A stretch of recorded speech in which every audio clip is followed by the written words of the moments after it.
VTP.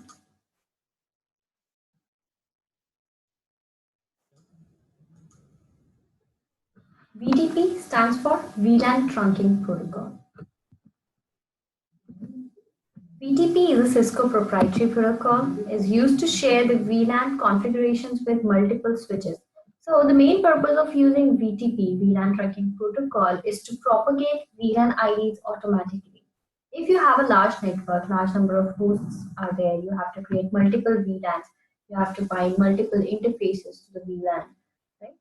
So this is a lot of administrative work. So to reduce time, to save time, to reduce the administrative work, we can use VLAN trunking protocol.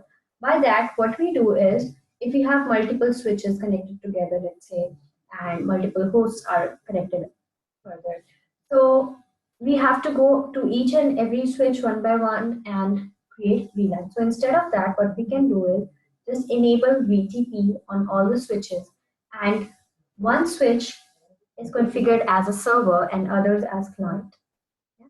So what you have to do now is you do not have to create VLANs on all the switches. Now clients will get the updates from the server, so you don't have to create the VLAN on the client switches. Only on the server switch we have to create VLANs.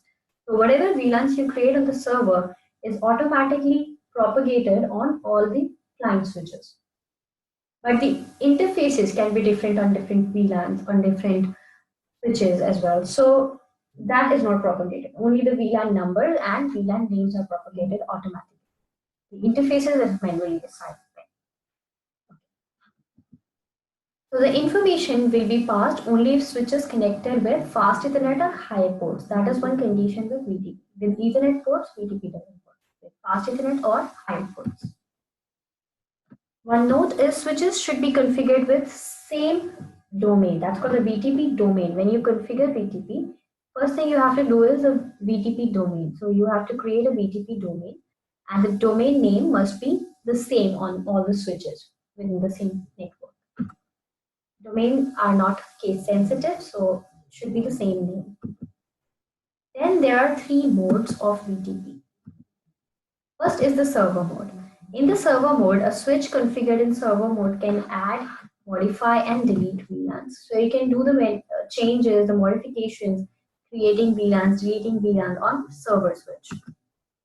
This is the default VTP mode for all the switches. So by default, the VTP mode is server. Second is the client mode.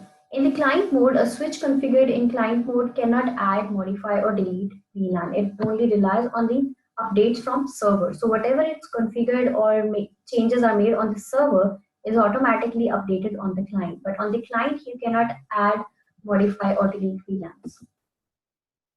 It doesn't store its VLAN information in the NVRAM, instead learns it from the server every time it boots up.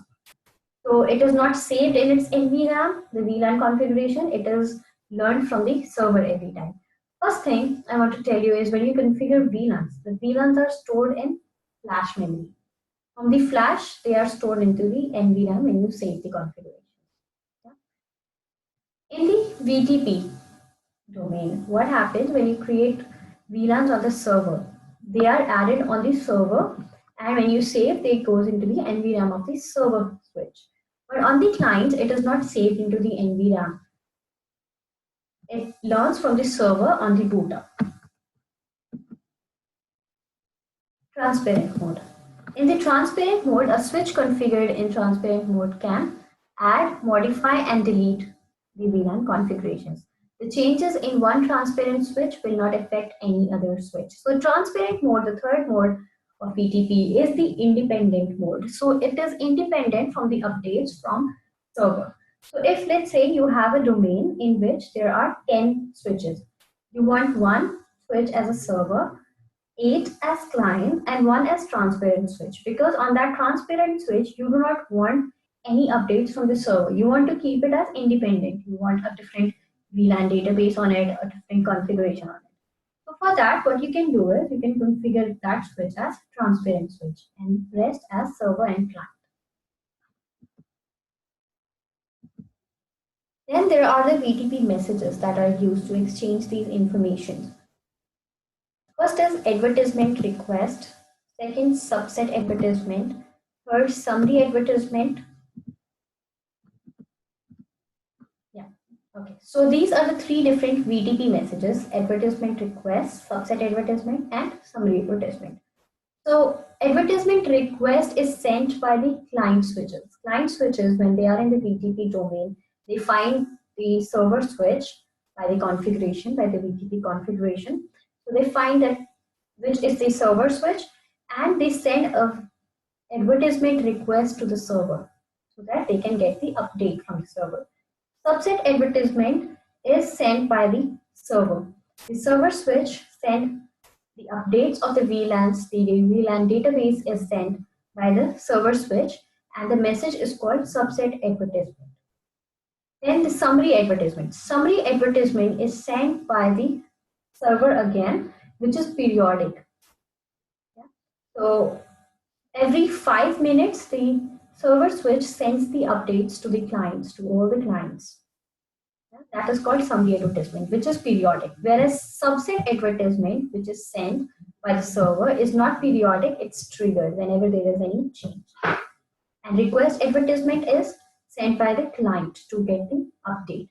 Basically, what happens when the server and client are connected and the server sends an update to the client. So inside the update, there is a number called revision number. Revision number is the one that tells the switches that how many changes are made. If for the first time the revision number received by the clients is, let's say, 1, that means there is one change made. So whatever the change is, that will be updated on the client switches. If the next time this server sends an update with a different revision number, that means there is some change in the server's database. So the client will send an update. Will send an advertisement request where there is this advertisement request comes into picture. So the client the client switches will send advertisement request to get the change, the update about the change, and they know it about the change from the revision number only.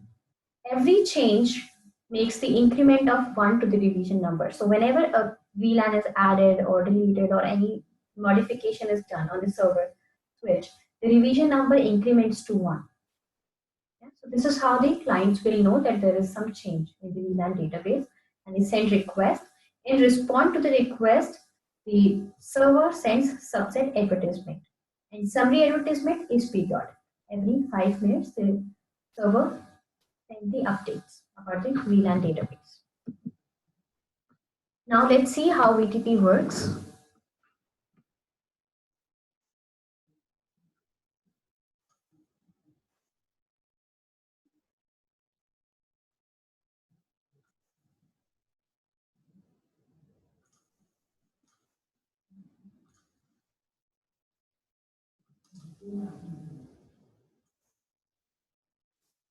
Okay, so let's take a new file.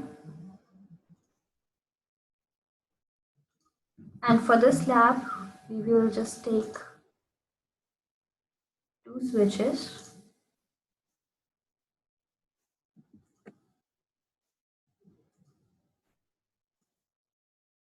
One should be server, there should be client.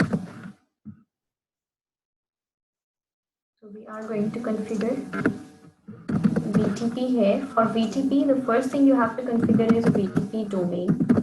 The domain name we are choosing is, let's say, Cisco.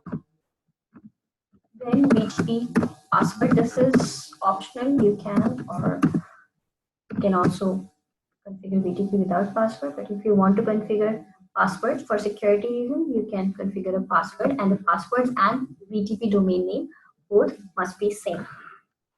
Let's say the password is Cisco123. Then VTP mode is configured. Mode can be server, client, transparent. We are configuring server and client. Then after configuring VTP, we will configure VLANs. VLANs will be configured only on server switch. After configuring VLANs on server switch, you should be able to see the VLAN database automatically on the client. The first thing you have to make sure is the link between the switches must be trunk, because it is a switch to switch connection. So let's make this port trunk. Change the host name to okay. Now go to the interface, fast Ethernet 0x1, switch port, mode, dynamic, and disable. Now the link is trunk. Okay, now we have to configure VTP. This is the configuration. VTP domain. The name is VTP domain Cisco. Now you see a message changing VTP domain name from null to Cisco, as VTP is default enabled on the switches, but the domain name is set to null by default. So when you give a default a new VTP domain name, it changes from null to Cisco. So that's the message that arrives. And VTP mode by default on the switches is server, so that it can create, modify, or delete VLAN. Now VTP password. Password is, let's say, Cisco 123. Then VTP server. Sorry, VTP mode server. Okay. Now, as I said, that server is the default mode. You see a message, device mode already VTP server, because that's default. So that's it. VTP configuration is done. To see this, you can use the verification command show VTP status. It will show you the status VTP version that is used by the switch by default is version 2. Division number is 0 because there is no VLAN created yet. Maximum VLAN support 255, number of existing VLANs 5, which are the predefined ones. Operational mode server, domain name Cisco. Then let's go to the client and do the VTP configuration here.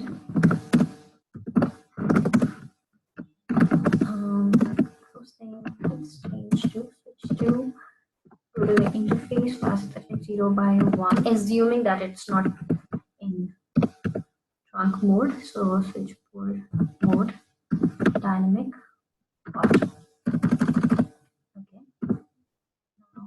Switch configure VTP mode, VTP domain, Cisco, VTP password, Cisco 123 it was, VTP mode, client. This will say setting device to VTP client mode, because by default it's server, so now it's changing it to client. Okay. Save, show VTP status, and this is client, domain name Cisco, version 2. Okay. Now VTP is configured. We do not need to add PCs here because we just want to see the VLAN update. And because also that when you configure VLANs and you bind interfaces, only the VLAN IDs and VLAN names are propagated, not the interfaces that you bind. So let's go to the server now, and you have to create VLANs on the server only. On the switch, it will be automatically updated. So let's create VLAN 10, name A, VLAN 20, name B, VLAN 30, name C, VLAN 40, D, and 50, let's say. Okay, so I've created 5 VLANs. Save and do show VLAN. And we have these VLANs 10, 20, 30, 40, 50. Right? Now they should be automatically propagated on the client. So show VLAN, and you can see here, I just created the VLAN on the server, not on the client, but on the client it is automatically updated on this server due to VTP. So this is because of the VTP, VLAN trunking protocol.